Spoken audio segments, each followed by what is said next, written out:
안녕하세요. 천국의 별과 저입니다. 오늘의 주제는 언제부터 여러분의 X는 이별을 후회하고 이별에 대해서 실감을 하게 될까요? 라는 영상이다. 하지만 저는 여러 가지 이야기를 하겠습니다. 바로 시작하겠습니다. 그들이 여러분의 이별에 대해서 후회를 한다.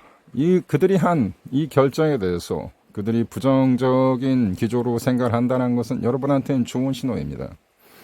연애를 할 당시에는 두 사람이 같이 공감하고 같은 방향으로 가는 것은 올바른 시각입니다. 이런 말 있잖아요. 사랑한다는 것은 두 사람이 서로 같은 곳을 쳐다보는 것이다. 그렇습니다. 그것이 사랑을 하고 있고 두 사람의 공감이 완성된다라는 어떤 문학적 표현이죠. 하지만 이별은 그 반대입니다.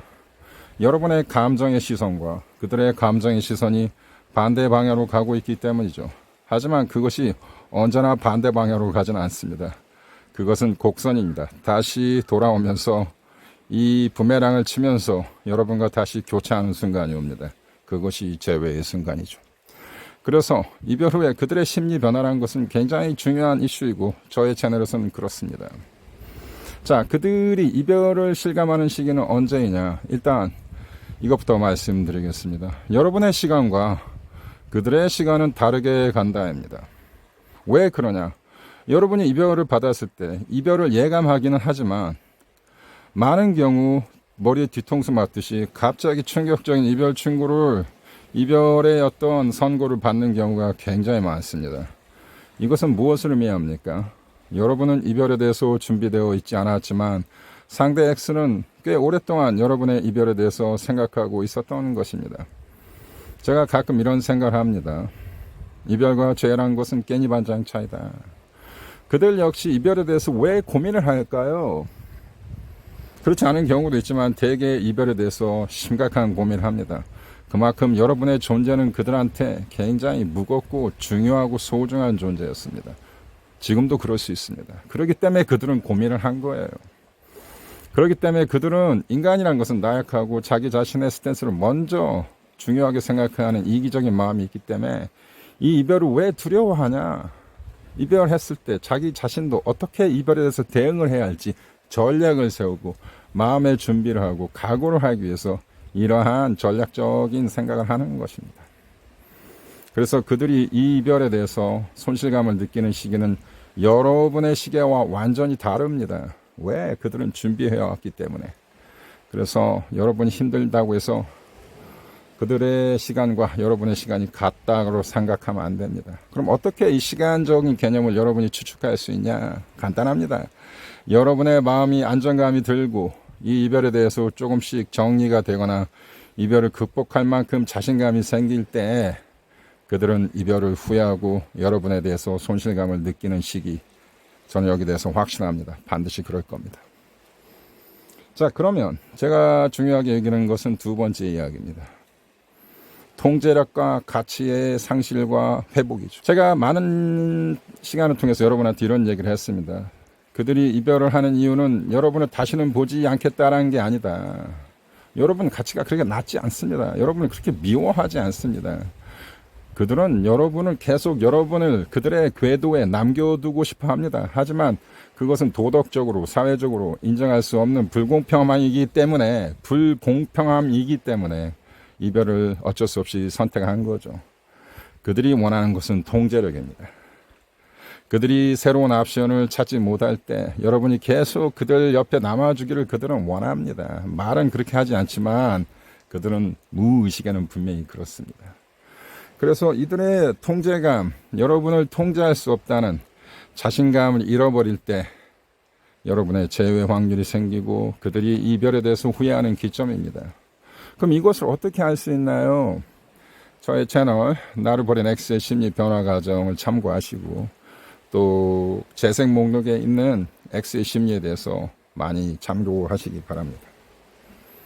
세 번째 제가 드리고 싶은 얘기는 그들이 여러분한테 자꾸 연락이 오거나 어떠한 신호를 보낼 때 그들의 심리인데 중요한 것은 이것입니다.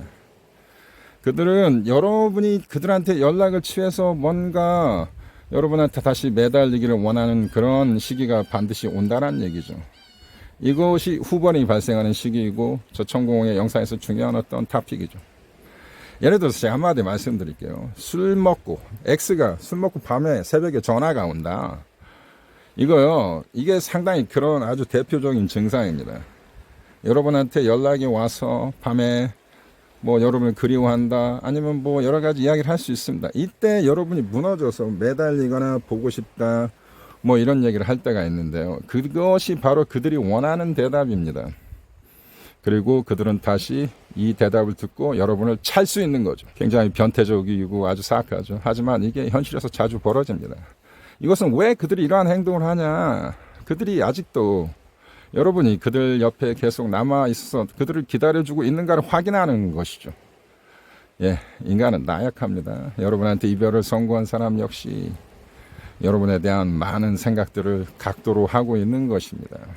그래서 여러분은 그들한테 어떠한 미련이 있고 그들을 아직도 기다리고 있다라는 느낌을 주면 안 된다. 그러나 여러분의 감정이 언제나 말랑말랑하니까 그들이 연락을 이런 후번이 왔을 때 무너지기가 매우 쉽다. 이런 말씀 드리겠습니다. 언제나 굳은 마음을 가지고 그들한테 연락이 오더라도 언제나 중립적인 자세 유지하는 건 굉장히 중요합니다. 자, 마지막으로 제가 드린 얘기는 이러한 것입니다. 제가 리바운드 얘기를 많이 했지만 이러한 각도에서 리바운드 얘기를 한 적이 없어요. 가끔은요. 그들의 리바운드를 만드는 원인은 여러분과 이별에서 발생한 손실감을 메꾸기 위해서 새로운 파트너를 급조적으로 만드는 현상 맞습니다. 근데 여러분이 리바운드인지 환승인지 완전히 갈아탔는지 이런 걸 좀 잘 보실 필요가 있다. 이런 것들이 판단하기 어렵죠. 하지만 진정한 의미의 리바운드라는 것은 여러분에 대한 많은 손실감과 이 이별에서 발생하는 고독감을 메꾸기 위해서 인공적으로 급조적으로 만나는 새로운 X입니다. 자, 한 가지 힌트를 드리자면 그들의 소셜 네트워크에 새로운 파트너에 대해서 매우 가열차게 과시한다면 상당히 이 관계가 인공적일 확률이 매우 높습니다. 그래서 이러한 것들이 과시가 자연스럽지 않고 여러분을 겨냥한 듯한 매우 과격적인 것이라면 그들은 아마 이 이별에 대해서 상처를 받고 있을 거라고 좀 추정해도 됩니다. 제가 그런 것들을 보면 파악해낼 수 있는 어떤 경륜은 있다고 봅니다.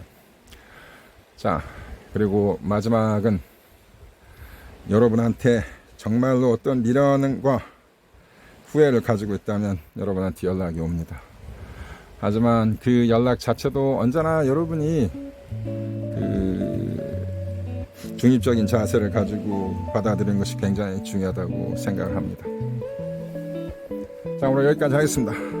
감사합니다.